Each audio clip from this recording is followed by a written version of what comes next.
What is justice advocacy? This is a presentation by BG2G.US. Justice Advocacy's mission is to raise up an army of pro se litigants to balance the scales of justice across the U.S., elevate the voice and authority of we the people over government, and advance systemic reform our nation needs. Our mission has 3 objectives. 1. Balance the scales of justice. 2. Elevate the people's voice. And 3. Advance systemic reform. Our first objective, balancing the scales. How will we do this? By raising up pro se litigants. A pro se litigant is basically a non-lawyer, people who are not governed or restricted by the bar and all the rules regarding that type of licensure. Why pro se? Well, here in America, the pro se litigant, the non-lawyer, has freedom of speech. Lawyers are actually regulated by the bar as to how they can approach the court and their arguments. This can actually cause a lot of,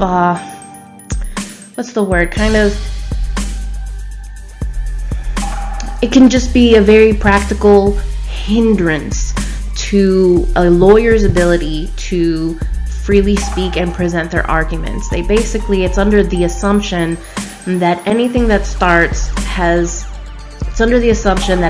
starts basically has already been done before.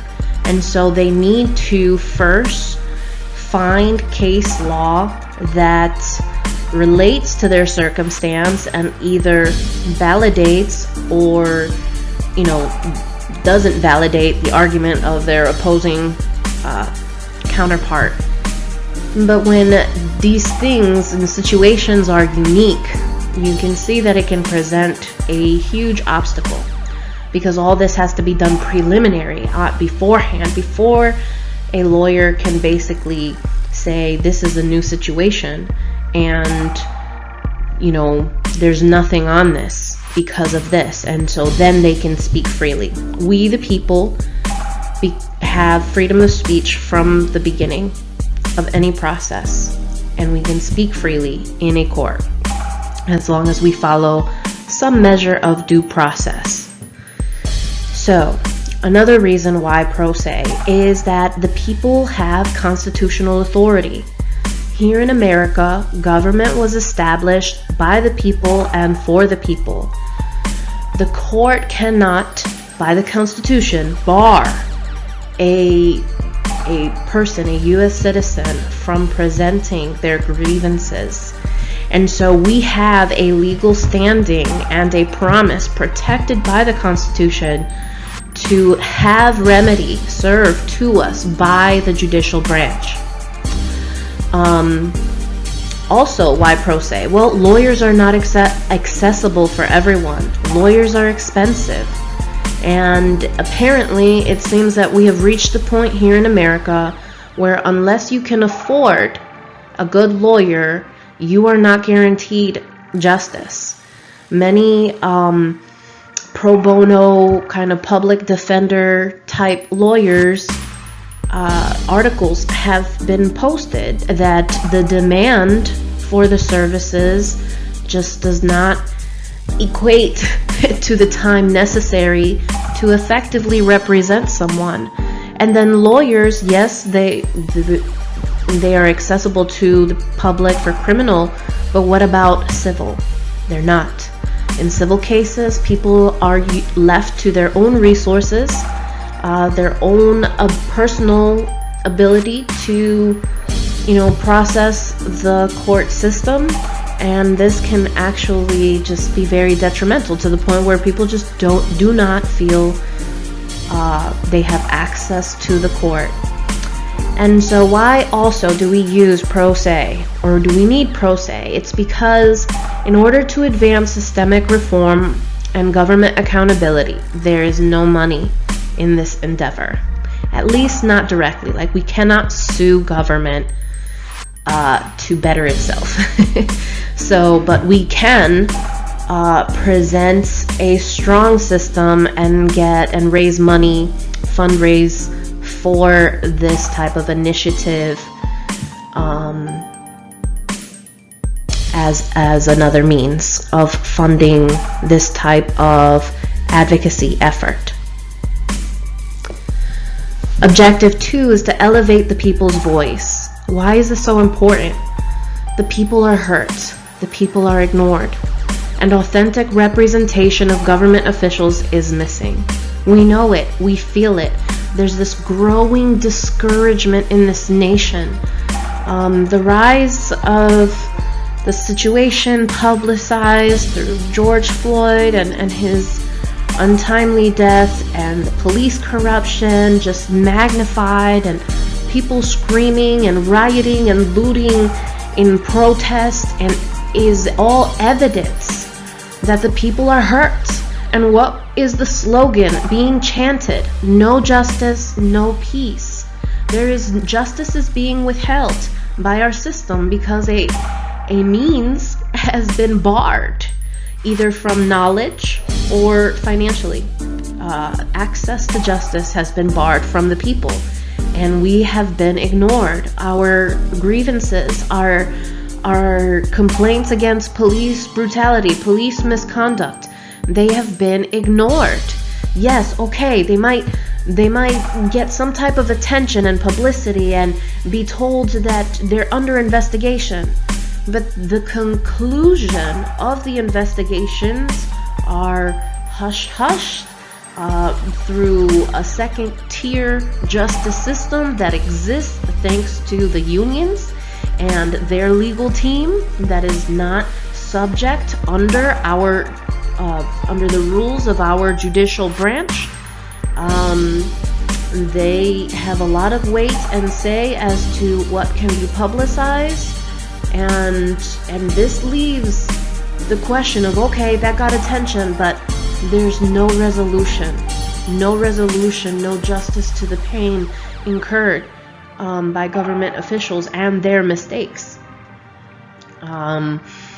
Another issue why authentic representation of government is missing is we know that a one-time vote every 2 or 4 years for an individual does not equate to the amount of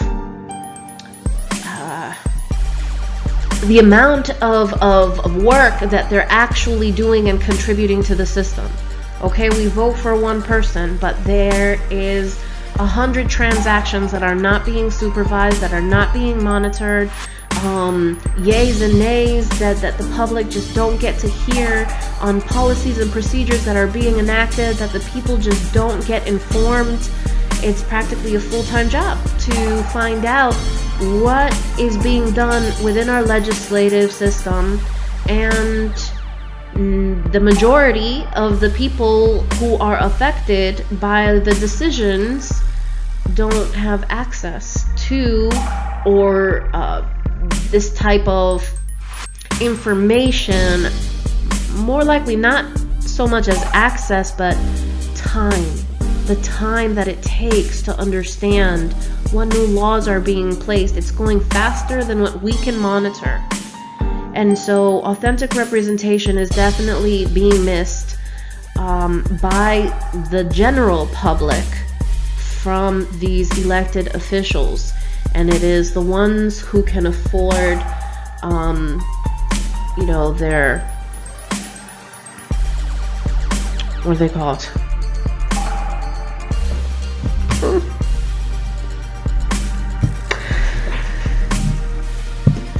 Lobbyists. Sorry, guys. Okay, the ones who can afford lobbyists to basically follow these policies and procedures full time are the ones that are really getting things done and knowing what is happening with our laws. How does justice advocacy solve this problem? The problem of the people's voice. Well, we do a lot of discipleship. We equip, we train people, the public, with strategies that utilize notary publics, which basically magnify the legal weight of statements, and that things that you want to tell the court. This can help immensely for advocacy of family members that are justice impacted and justice involved. We also equip and train the public regarding due process procedures. When does your voice matter?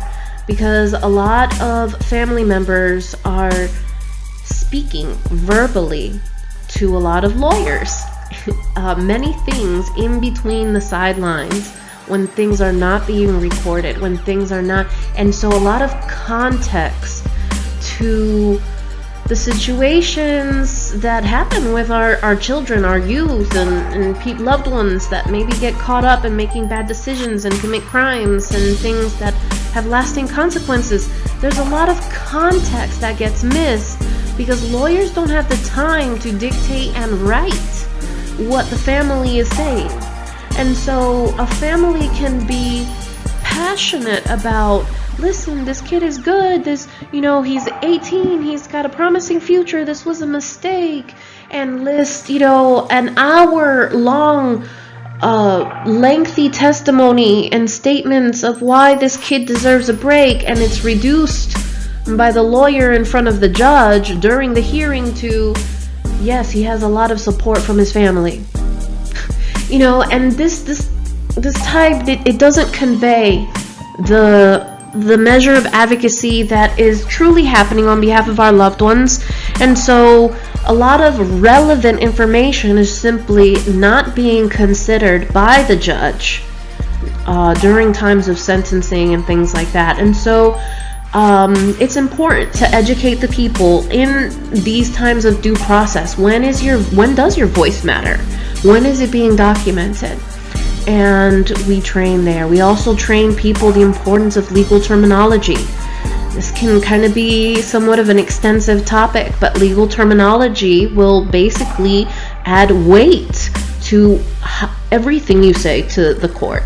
If you use words that are vague or kind of civilian type general terms, the court really is not accountable to even understand what you're saying. But when you use legal terminology to express what needs to be said, now the court has to consider the weight of your words accordingly. And we expound that in our training as well. We also equipped and train on how to draft legal statements, motions, and arguments, and we also train in constitutional law and how we, the people, can use constitutional law to advance systemic reform and advocate for ourselves and our loved ones. Objective 3 of our justice advocacy is advancing systemic reform. Why do we need justice advocacy for this? We know our system is broken. We know justice in the United States is limited according to how much money you have to pay for a decent lawyer. We know that our government lacks accountability. They get caught in bunches of little and big crimes, and qualified immunity. They're just immune from any mistakes, any act of selfishness, anything. It's like, prove it. You break a computer server and throw bleach on it, and you get indicted, and you're in a court, and you just have to say, oh, I don't recall. Oh, I don't remember. Oh, I don't know. I don't recall. And that is sufficient to acquit you of any guilt. This type of justice does not work for we the people. Why is it working for crimes committed at government level? This is unacceptable. We know this is happening, but there doesn't seem to be a solution. We know that we know that elected officials, they listen and ignore us at their whim. Judges listen and ignore us at their whim. This isn't how government is supposed to function. They have a role, they have a job, they have a duty to the people. And this type of listening and ignoring at their whim is kind of similar to a king or a queen and the privileges that they have. We know there is an active, unconstitutional two-tier justice system. There is no constitutionally lawful reason why, when we the people commit a crime, our names get plastered, we get a public record, and when judges or police officers or politicians commit crimes, everything is hushed, gone through internal reviews, internal investigations outside of the court system, and we the people are never really informed as to what even happened. Like, time just goes by and it's like you just forget. Like, oh, yeah, right? What happened? Oh, we don't know. They didn't do nothing. Right? That tends to be the sentiment. This is a two-tier justice system that protects government and all of them under it as elite or favored by laws, and we the people are, the citizens that get, beat up and perpetually punished by our justice system. And that is just not something that we the people established. That is something established by power-hungry people in government throughout history. Now, we also know that our constitutional rights are being violated by the police. And police know. And they also hide behind laws that violate our constitutional rights. So the reality is that police are enforcing, when they violate our constitutional rights, they are actually using laws that are established in the books that give them permission to violate our constitutional rights. Advocacy through the legislative branch takes decades. This is not a feasible direction anymore. We need systemic reform fast, and decades to get just crumbs of a simulation of a policy that might start freeing people is sad. It speaks to how oppressive and tight and hard advocacy is in America. And we also know that overregulation expands government encroachment. The more laws, it just gets everything. It gets the freedom of the people tight, and tighter. We the people need to push back against all this injustice. There has to be a solution. There has to be something to combat this process. So how is systemic reform going to be accomplished? Well, our government was established by the people and for the benefit of the people. Constitutional law is the supreme laws of our land in federal and state levels. The will and protection of the people's rights was drafted into our federal, state, and state constitutions.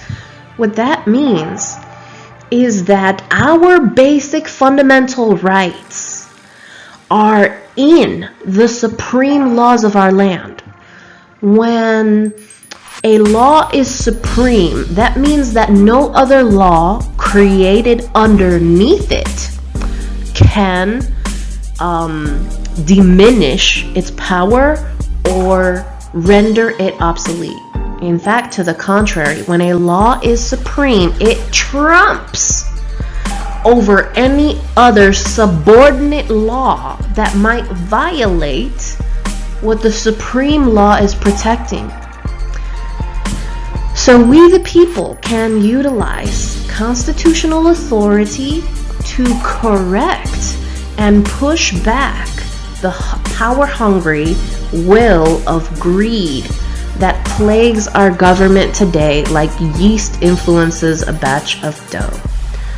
So this endeavor is being pushed by a Christian ministry, and there's a parable in scripture that talks about how yeast is symbolic of sin, or like what is evil. And yeast, a little yeast can leaven, can raise an entire batch of dough. And so what happens is that you have these corporate entities, you have these union lawyers that are protecting the police, and you have all this money that it is not evenly distributed, but the money buys the lawyers that advocate for those in power.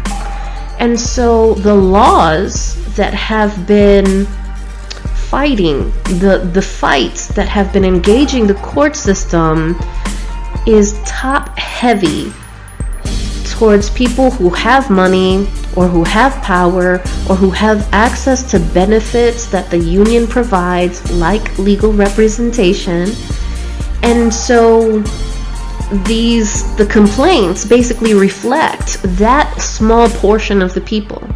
And the majority of the people that do not have access are not being represented in these arguments and in these fights that are happening in the court. And so it is like a yeast that is influencing the entire batch of our justice system because of its inaccessibility, its unequitable accessibility to the people. And so the judicial branch has been given the power to interpret and void laws that violate our constitutional rights. Justice advocacy brings the constitutional power of the people to present the legal arguments of our systemic injustices to the court. I've seen so many well-prepared arguments presented at public hearings at the legislative branch. And the legislators and the representatives, they care more about how many of their constituents are in your group. This is not justice. This is not how we advance systemic reform. So understanding what the role and function of the judicial branch is also something that I feel has been missing in our current generation.